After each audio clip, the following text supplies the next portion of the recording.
हमें अपने स्कूल और कॉलेज की पढ़ाई में सिर्फ नौकरी पाने तक का रास्ता बताया जाता है, लेकिन उसके बाद हमें अपने वेल्थ क्रिएशन और फाइनेंशियल फ्रीडम की जर्नी को खुद ही कंप्लीट करना होता है। और उस दौरान हम बहुत सारी मिस्टेक भी करते हैं, और जिसे अगर हम अवॉइड करें तो हम अपनी लाइफ में बहुत ही जल्दी फाइनेंशियली फ्री हो सकते हैं। Why did not they teach this in school? इस बुक के ऑथर ने एक बहुत ही अच्छे कॉलेज से अपनी डिग्री कंप्लीट की और 45 की एज में अपना फाइनेंशियल फ्रीडम अचीव किया, लेकिन उनके हिसाब से उनकी डिग्री ने उन्हें सिर्फ फर्स्ट जॉब में ही हेल्प की थी, और अगर उनको ये फाइनेंशियल नॉलेज लाइफ में जल्दी मिल जाती तो शायद इन्होंने 30s में ही अपनी फाइनेंशियल फ्रीडम का गोल अचीव कर लिया होता। और कुछ मिस्टेक्स तो लोग ऐसी भी कर लेते हैं जिसको आप अपनी पूरी लाइफ में भी फिक्स नहीं कर पाते। एक बार अगर आप वो गलती कर देते हो तो आप अपनी फाइनेंशियल फ्रीडम की जर्नी में काफ़ी पीछे रह जाते हो। तो इसीलिए बिना वक्त बर्बाद किए हम इस बुक के कुछ इंपॉर्टेंट लेसन को डिस्कस करते हैं। तो सबसे पहला और सबसे इम्पोर्टेंट लेसन है marry the financial right person. अब इस बात का मतलब ये नहीं है कि किसी फाइनेंशियल गुरु या चार्टर अकाउंटेंट या किसी रिच पर्सन को अपना पार्टनर बनाना चाहिए। फाइनेंशियली राइट पर्सन का मतलब ये है कि आपको ऐसा पर्सन चुनना चाहिए जिसकी फाइनेंशियल हैबिट अच्छी हो और पैसों को लेकर अंडरस्टैंडिंग अच्छी हो, क्योंकि बहुत से लोग शादी से पहले अपनी वाइफ से मिलते हैं तो उनको ये दिखाते हैं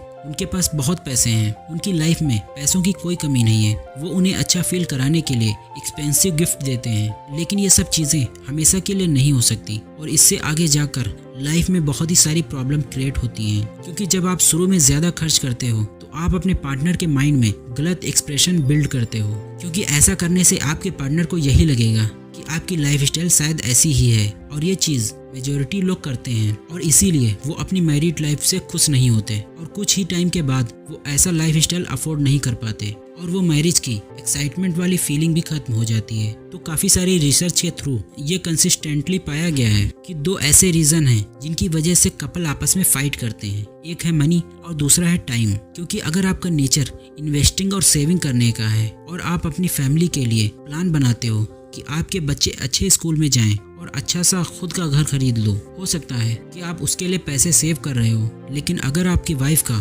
ज़्यादा खर्च करने का शौक है, उसका नेचर शो ऑफ करने का है, मतलब उनकी सोच शॉर्ट टर्म की है और आपकी सोच लॉन्ग टर्म की है, तो हर छोटी छोटी बातों पर आपके झगड़े हो सकते हैं। तो इसीलिए अगर आपकी शादी हो चुकी है तो आप अपने फाइनेंशियल गोल अपने पार्टनर के साथ बैठकर डिस्कस करो, ताकि उनको भी पता चले कि आप ये एक्शन क्यों ले रहे हो। अगर आपके पास आपके पार्टनर का सपोर्ट नहीं होगा तो 99% चांसेस हैं कि आप अपने फाइनेंशियल गोल को कभी अचीव नहीं कर पाओगे। और अगर अभी आपकी शादी नहीं हुई है तो आप अपने पार्टनर से इस बारे में अच्छे से बात कर लो, क्योंकि बहुत ही जल्दी आपकी रियलिटी उनको वैसे भी पता चलने ही वाली है। तो ये था इस बुक का लेसन नंबर 1 कि आप अपने फाइनेंशियल फ्रीडम की जर्नी में अकेले नहीं हो, आपका पार्टनर आपके साथ होता है, जो कि आपकी लाइफ में बहुत बड़ा डिस्ट्रक्शन या फिर बहुत बड़ा सपोर्ट बन सकती है। दूसरा लेसन है importance of first job and connection. मतलब आपको आपकी लाइफ की जर्नी में काफ़ी लोगों की हेल्प लेनी पड़ सकती है, ये बात तो गारंटीड है। तो आपको कनेक्शंस अपनी फर्स्ट जॉब से ही या स्कूल से या कॉलेज से ही मेंटेन रखना चाहिए। जैसे जब आप अपनी फर्स्ट जॉब ज्वाइन करते हो तो आपका टीम लीडर या मैनेजर होता है, आपने उससे अच्छे से रिलेशन बिल्ड किया और कुछ सालों के बाद जब आप टीम लीडर बन जाते हो और जो आपकी फर्स्ट जॉब का टीम लीडर था वो अब किसी और कंपनी में एक बड़ी पोस्ट पर काम कर रहा है, तो उसकी हेल्प से आपको उस कंपनी में एक अच्छी जॉब मिल सकती है, जैसे मैनेजर की या फिर सीनियर मैनेजर की। तो ज़्यादातर अच्छे कनेक्शन ऐसे ही बनते हैं, जो आपके सीनियर होते हैं वो आगे बढ़ते रहते हैं और वो आपको भी साथ में लेकर चलते हैं। अगर आप उनसे आगे निकल जाते हो तो आप उनकी हेल्प कर सकते हो। तो लाइफ का रूल कुछ ऐसा ही है कि वो हमें हमेशा कुछ खास मौके देती रहती है लोगों से कनेक्शन बिल्ड करने के लिए। जैसे ये भी हो सकता है आपके स्कूल या कॉलेज का फ्रेंड अभी charter accountant, lawyer, investment expert, property adviser या किसी और प्रोफेशन में हो सकता है। इसी तरह अगर आप भी एक इंटरेस्टिंग और क्रिएटिव पर्सन हो या किसी फील्ड में एक्सपर्ट हो तो लोग आपसे खुद कनेक्शन बिल्ड करेंगे। आप एक मैग्नेट बन जाओगे, जिससे अल्टीमेटली आपके और भी ज्यादा कनेक्शन बिल्ड होंगे और आप ज्यादा पावरफुल बनते जाओगे। तो पावर ऑफ कंपाउंडिंग हर जगह काम करती है। Lesson 3, the only people getting rich from get rich quick scheme are the people marketing and selling them. तो आपको गेट रिच क्विक के ड्रीम सेल करने वाले लोगों से अलर्ट रहना है, क्योंकि उससे आप अमीर बनोगे या नहीं इसकी कोई गारंटी नहीं है, लेकिन वो लोग आपसे जरूर अमीर बन सकते हैं। और दूसरी बात यह है कि आपको गेट रिच स्लोली वाले लोगों से भी दूर रहना चाहिए, मतलब ऐसे लोग जो आपको महीने में एक बार भी बाहर डिनर करने से रोकते हैं, क्योंकि आपको गेट रिच श्योरली वाली स्ट्रेटजी पर फोकस करना है, जहां आप पावर ऑफ कंपाउंडिंग के जरिए रियल वेल्थ बिल्ड कर सकोगे। क्योंकि इस दुनिया में जितने भी करोड़पति हैं या जितने भी रिच लोग हैं, उसमें से 99% से भी ज्यादा लोग टाइम के साथ धीरे धीरे करके अमीर बने हैं। अगर आप किसी बिजनेसमैन को देखते हो जिसने एकदम कम टाइम में कोई बिजनेस करके अच्छा पैसा कमा लिया, तो वो उसकी सालों की मेहनत का नतीजा होता है जो हमें नहीं दिखता। तो आपको हमेशा शॉर्टकट वाली स्कीम से दूर रहना चाहिए।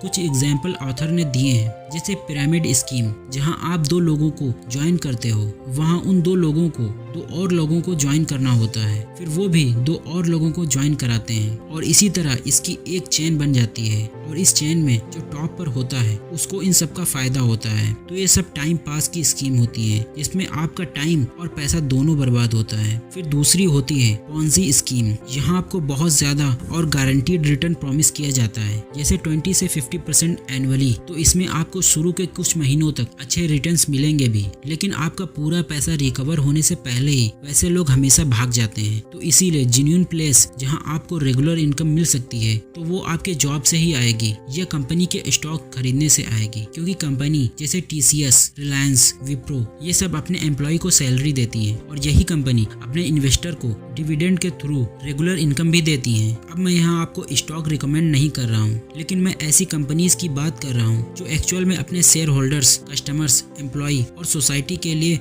वैल्यू क्रिएट करती हैं। Lesson number 4, depth is bad, यानी कर्ज बहुत ही बुरी चीज है। अब ये कोई नई बात नहीं है, बहुत लोगों को ये बात पता होती है, और ऑलमोस्ट सारे सक्सेसफुल इन्वेस्टर और सेल्फ मेड अमीर लोग आपको इससे हमेशा दूर रहने को कहेंगे। लेकिन आपको बहुत सारे चलते फिरते फाइनेंस के गुरु मिलेंगे जो आपको कहेंगे लोन लेना अच्छी चीज है, और उसके फायदे आपको गिनाएंगे कि देखो आपको लोन लेने से इतने सारे बेनिफिट्स मिलेंगे, एटसेट्रा एटसेट्रा। तो ये लोग आपको ऐसी एडवाइस देते क्यों हैं? तो इसका सिंपल आंसर ये है कि इंटरेस्ट और लोन से बैंक और फाइनेंशियल इंस्टीट्यूशन बिलियंस कमाते हैं। एक चीज आप खुद गौर करना, जितने भी लोग आपको लोन लेने की एडवाइस देंगे, उनकी इनकम का मेजॉरिटी सोर्स आपके लोन लेने पर डिपेंड होता है, और जितने भी लोग आपको लोन नहीं लेने की एडवाइस देंगे, उनको आपके लोन लेने या न लेने से कुछ भी फर्क नहीं पड़ता। वो ज्यादातर ऑलरेडी अपने बिजनेस या लाइफ में सेटल्ड होते हैं। तो जो लोग आपको लोन लेने की एडवाइस देते हैं, वो अल्टीमेटली ये चाहते हैं कि आप एक लोन लेने के बाद दूसरा लोन लें, और दूसरे के बाद तीसरा,